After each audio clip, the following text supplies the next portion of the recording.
નમસ્તે મિત્રો, અમે ધોરણ 4 ની વિદ્યાર્થીનીઓ આજે ગુજરાતી એકમ નંબર 9 માં વાર્તા આવેલી છે તેનો અભિનય કરીએ.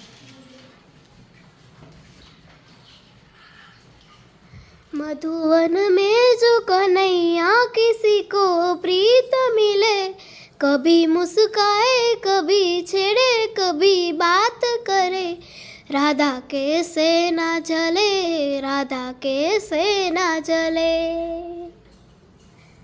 ચાલો જોઈએ કેવી રીતના કૃષ્ણ મટકી ફોડીને માખણ ખાતા હતા.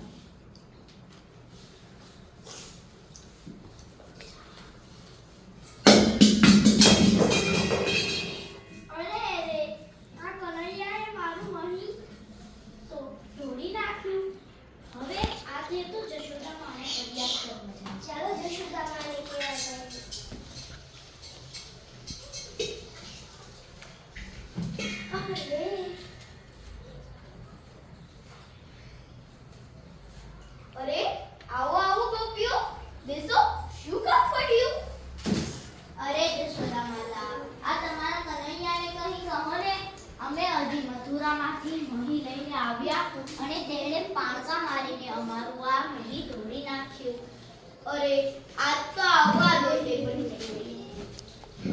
એટલું જ નહીં, એમણે અમારા સિક્કામાંથી મહી માખણ ચોરીને ખાઈ પણ ગયો છે. એમને ચોરી કરી ખાતા રમાવાનું પણ જોયું છે. આવવા દો તે બની. તેમની તો ખેર નથી.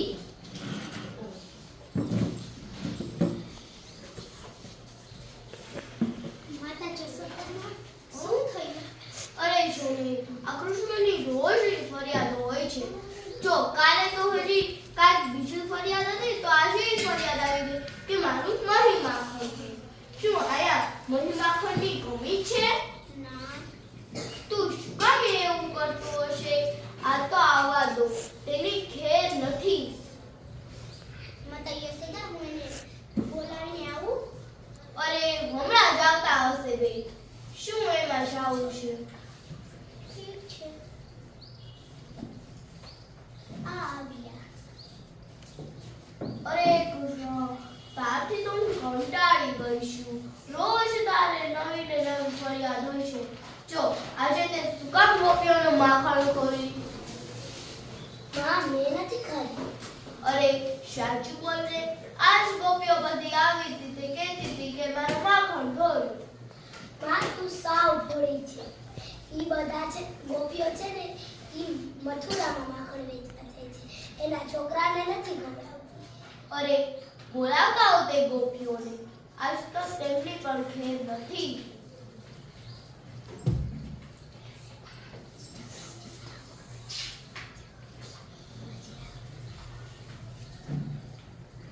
અરે જશોદા માતા, અરે ગોપીઓ, તમે તો એમ કહેતી હતી કે મારો છોકરો માખણ ચોરી કરીને ખાય છે, પણ મારો છોકરો તો ના પાડે છે કે માખણ ચોરી કરીને નથી ખાતો.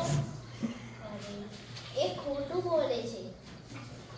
કોને જોયું છે એને માખણ ખાતા? જો તમારી પાસે સબૂત જ નથી તો શું કામ ખોટો ઇલ્ઝામ લગાવો છો મારા છોકરા ઉપર? ઉભા રહ્યો, અમે રેવાબાને રમા માસીને પૂછી આવી. ખબર છે? પૂછતા આવો. રમા માસી, ચાલો તો. અરે રમા માસી, શું મારો છોકરો આમનું દહીં માખણ ચોરી કરીને ખાય છે? હા તમે જોયો તો એને? હા, મેં ખાતા જોયું. ક્યાં જોયો તો?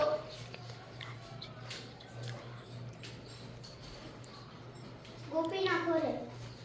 ઠીક છે, આજ તો આવવા દો તે બંને. માતા યશોદા, મને ખબર છે મારો લાલો કોઈ દી આવું ના કરે. અરે તું તો રોજ એવું કરીને એને બચાવી લે. આજ તો તેમની ખેર જ નથી. તો હું હમણાં આવું છું. ઠીક છે.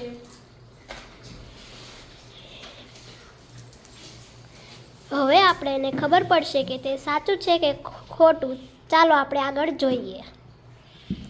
અરે કૃષ્ણ, તું શું કહેતો તો કે ગોપીઓના ઘરે હું માખણ ચોરી કરીને નથી ખાતો? એ સિક્કામાંથી મેં નહોતું ખાધું. મેં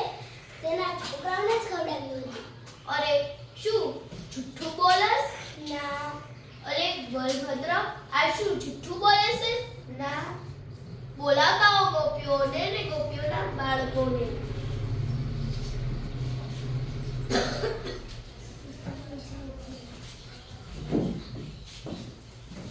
અરે શું તમે શ્રીકામાંથી માખણ ચોરી કરીને ખાવ છો? ના. શું તમે સાચું જ બોલો છો? હા. સાચું બોલો, તમે ખાઓ છો કે નહીં? હા. તો જુઠ્ઠું કેમ બોલો છો?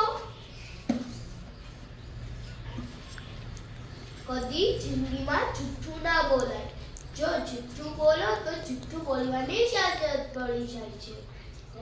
અને ગોપીઓ, પહેલા તમારે જોવાય કે કોની સાચી વાત છે. તમે જોયા વગર તેને દોષ દઈ દીધો મારા દીકરા ઉપર. અરે સોરી. હવેથી કહી દી નાખજો. અરે પહેલા સમજી વિચારીને કહાય કે પછી જોઈ વિચારીને કહાય.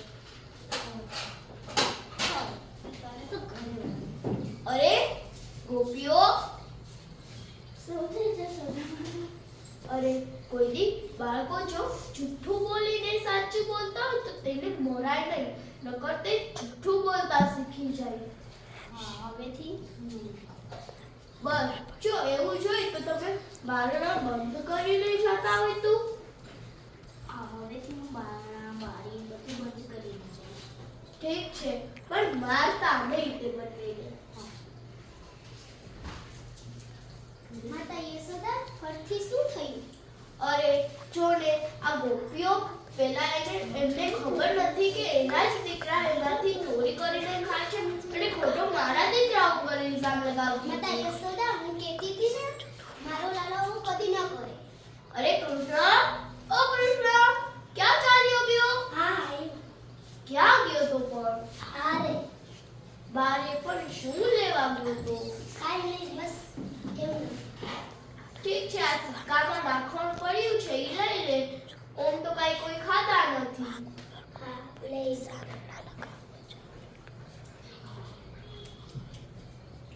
ચા માં પડ્યું છે.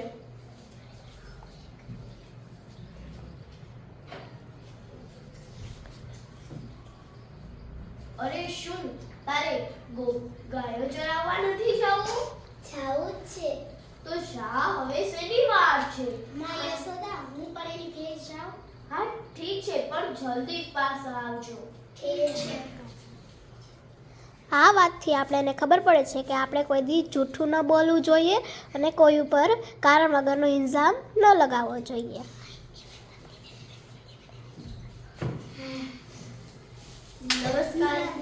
નમસ્કાર મિત્રો, જો તમને વિડીયો ગમ્યો હોય